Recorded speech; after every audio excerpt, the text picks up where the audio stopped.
ఎక్కడ మీ ఇల్లు? చెప్పు చెప్పు, ఏం చేసావు చెప్పు. మర్డర్ చేశానండి. సుబ్రహ్మణ్య దగ్గర అనాథించిన దగ్గర మౌనిక కూల్ డ్రింక్ షాప్ ఉంది. దాని పక్క బిల్డింగ్ ఏసీ రిపేర్ దాని సైన్ బిల్డింగ్ మాట. మనుషులు ఏం మాట్లాడుకుని ప్రతి విషయం తెలిసిపోతుంది వాటికి. ఎవరికి? మా అమ్మకి మా తమ్ముడికి. నా మనసులో ఏ విషయాలు చూస్తే తెలిసిపోతుంది. కడుపులో చాలా స్ట్రాంగ్ గా ఉండేది. అది మనుషులు కాదు. ఉంది ఎంత పొడిసే నాకు చేయలేకపోతుంది. నేను కౌంటర్ని వైశాఖని అది ఆడ కూడా ఎంత కొట్టేసా అది స్ట్రాంగ్ గా ఉంటాడు.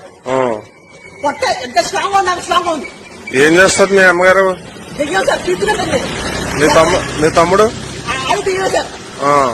అదే కలిగి అంటారు కదా, ఏదో దిగాం సార్. అది తమ్ముడు చూపిస్తాను సార్. నేను మనిషిని సార్ చంపేసాను. ఇద్దరినే చంపేశాను. బతుకుతారం దయ్యాల్సింది సార్. సరే సరే దయ్యా సార్. అవి పీకుతుంటా సార్. నా మనసులో ఏమైనా చెప్పేస్తాయి విషయాలని.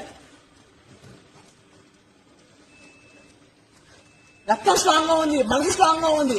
అసలు నేను ఎలా 18 సంవత్సరాలు పీకుతున్నాయి. 9 సంవత్సరాలు దొంగలోటు మారుతున్నారు. నా విషయాలు తెలిసిపోతున్నాయి. నా దగ్గర కొడుతున్నాయి. నలుగురితో మాట్లాడిన పట్ల నా పిచ్చి అని చెప్తుంది. పిచ్చి 18 రోజులు తిండి కూడా పెట్టట్లేదు నాకు. నా కొంపలో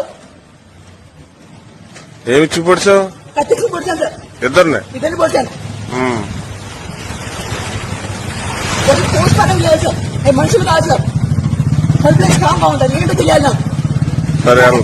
ఎంత ట్రై చేస్తే కదా అంత స్ట్రాంగ్ గా ఉంది. కాంట్రాక్ట్ ఇంట్లో లేదు సార్. ధైర్యాన్ని చంపేస్తుంది సార్. ఏం పేరు మీ అమ్మగారి పేరు? గురుపూడి మహాలక్ష్మి. మీ తమ్ముడి పేరు? గురుపూడి రవితేజ. మీ నాన్నగారు ఉన్నారా? మా నాన్న చంపేశాక మా తమ్ముడు గురుపూడి శ్రీరాముడు. మనుషులు నాకు తెలియాలి సరే. మనుషులు తల తెచ్చుకున్నాయి. ఏదో